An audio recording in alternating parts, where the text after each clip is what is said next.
desembargador Alexandre Câmara.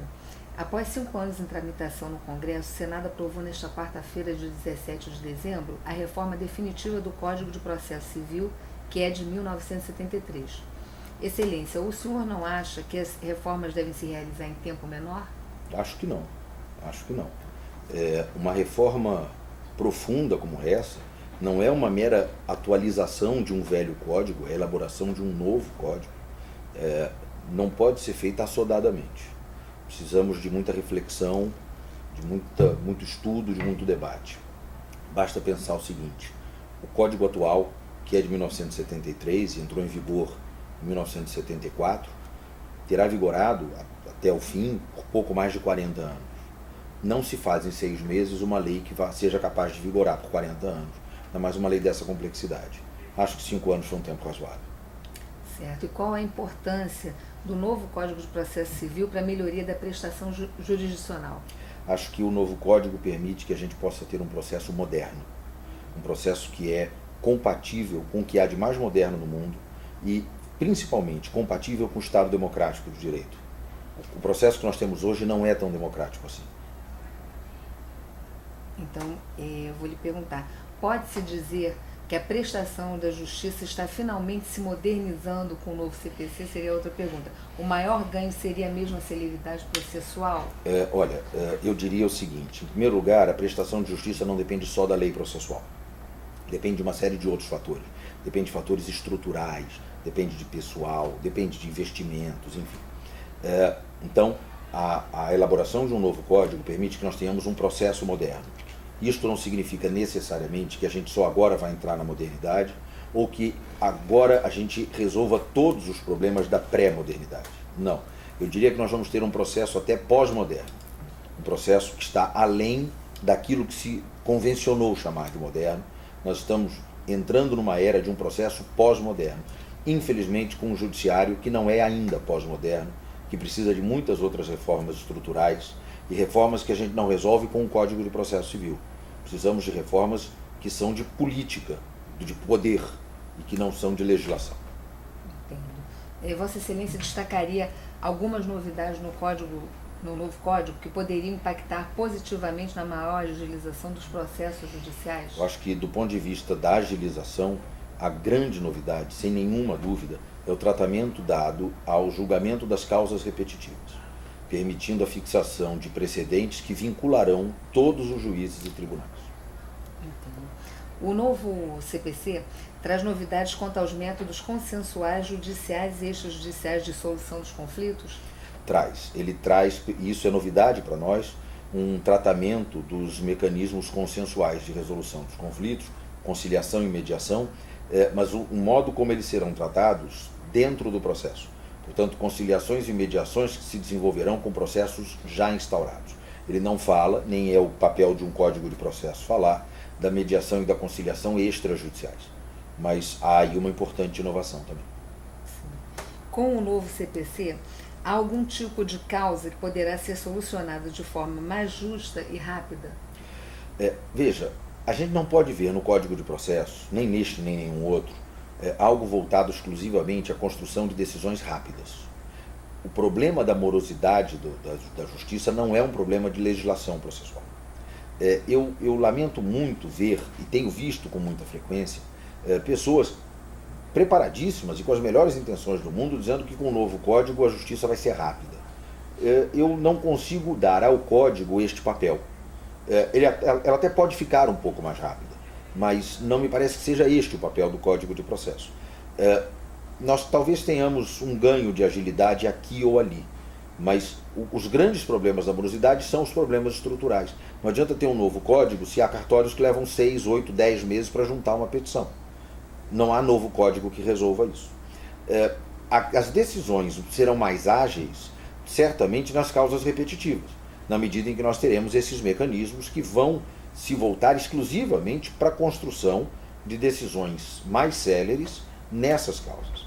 Agora, eu diria que de um modo geral nós teremos, isso sim, decisões melhores. O código tem um compromisso com a qualidade das decisões, mais do que qualquer outra coisa. Entre as mudanças que mexem com a atuação dos juízes, há que impede que os magistrados analisem causas defendidas por escritórios de advocacia que tenham entre os membros parentes até terceiro grau dos magistrados, como filhos, companheiros ou sobrinhos. Qual a sua opinião sobre essa questão? Penso que houve aí um exagero. Penso que houve um exagero no modo como isso ficou aprovado. Em primeiro lugar, porque isso até pode parecer fazer sentido quando pensamos em escritórios de pequeno e médio porte. Mas há hoje no Brasil grandes firmas de advocacia. Então imagine, por exemplo, um grande escritório de advocacia com filiais no Rio, São Paulo, Brasília e Belém do Pará. Se eu tiver um sobrinho que advoga na área tributária federal desse escritório em Belém, eu não poderei julgar as causas cíveis dos clientes desse escritório no Rio de Janeiro. Me parece que isso é um exagero.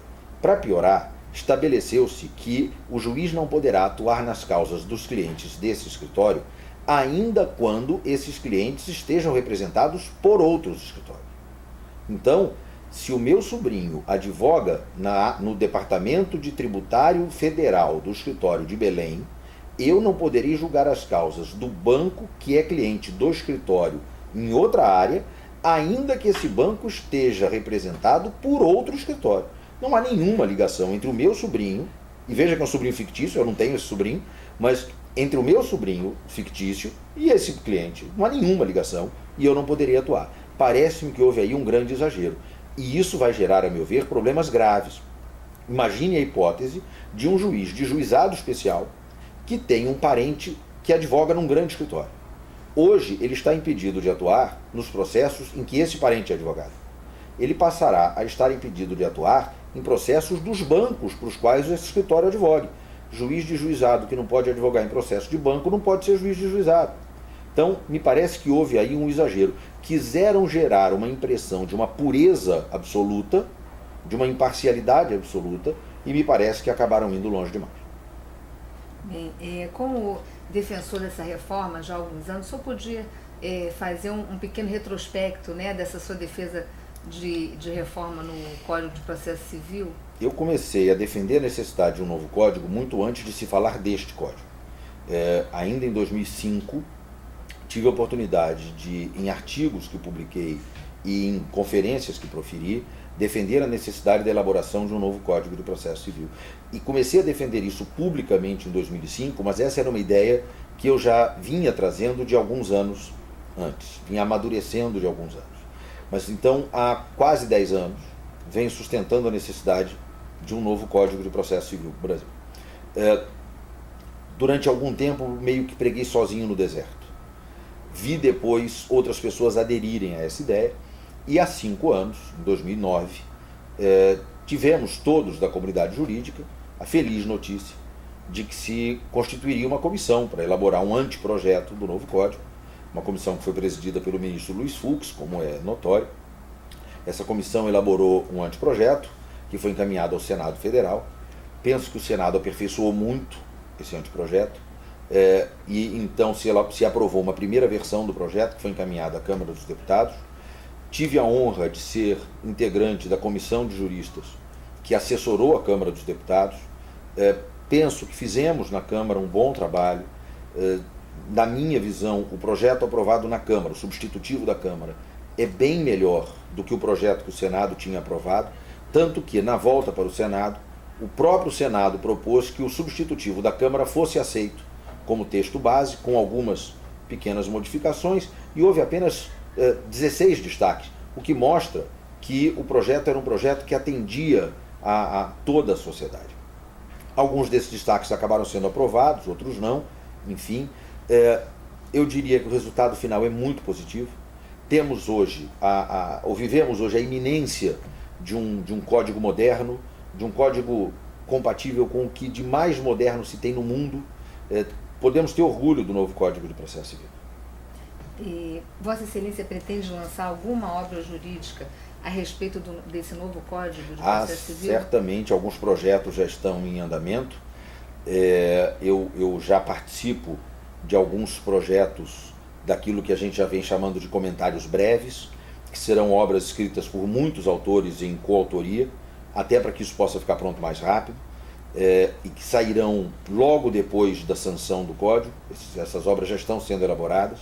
Então são livros de que eu participarei com dezenas de outros autores, e já estou começando a rascunhar alguma obra aí minha, especificamente minha, e espero poder lançar já no segundo semestre de 2015. O senhor gostaria de acrescentar mais algum tema, alguma coisa referente a essa reforma? Eu faria uma última observação, que acho que é importante. Estamos na iminência desse novo código.